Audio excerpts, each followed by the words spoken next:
शैक्षणिक दर्जा सुधारावा आणि विद्यार्थ्यांना चांगल्या सोयी सुविधा मिळाव्यात यासाठी पन्हाळा तालुक्यातील वाघवे ग्रामपंचायत आणि ग्रामस्थ प्रयत्नशील आहेत। गावातील शाळेची इमारत धोकादायक बनली होती, त्याबद्दलचं वृत्त बी न्यूजनं प्रसारित केलं होतं। या बातमीची दखल घेऊन आमदार विनय कोरे यांनी शाळेच्या इमारतीसाठी 80 लाख रुपयांचा निधी मंजूर केला। या निधीतून सुरेख इमारत साकारली आहे। पन्हाळा तालुक्यातील वाघवे इथल्या प्राथमिक शाळेच्या इमारतीची दुरवस्था झाली होती। बी न्यूजनं त्याबद्दल आवाज उठवला होता। त्यानंतर आमदार विनय कोरे यांनी 80 लाख रुपयांचा निधी मंजूर केला। आमदार फंडातून नवीन सुसज्ज इमारत साकारली आहे। वाघवे हे गाव 12 वाड्यांनी बनलं असून 1ली ते 4थी पर्यंत शाळा आहे। या शाळेची पटसंख्या 126 असून 6 शिक्षक कार्यरत आहेत।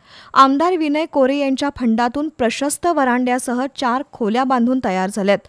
लवकरच आमदार कोरे यांच्या हस्ते या इमारतीचं लोकार्पण होणार आहे। केंद्र शाळा वाघवेच्या इमारतीचा बरेच वर्ष प्रश्न पेंडिंग पडला होता, तो सावकर साहेबांच्या माध्यमातून आज पूर्णत्वास येत आहे। आज इथं सुसज्ज अशी 4 खोल्यांची इमारत पूर्णत्वास झाली आहे आणि तिथं सुशोभीकरणाचं काम चालू आहे। थोड्या दिवसात तिथं उद्घाटनही होत आहे आणि उरलेल्या 2 खोल्या सावकर साहेबांनी आम्हाला देतो म्हणून सांगितलेलं आहे आणि वरच्या त्या खोल्यांचं असं पूर्ण 6 खोल्यांची अशी इमारत आज पूर्णत्वास येत आहे।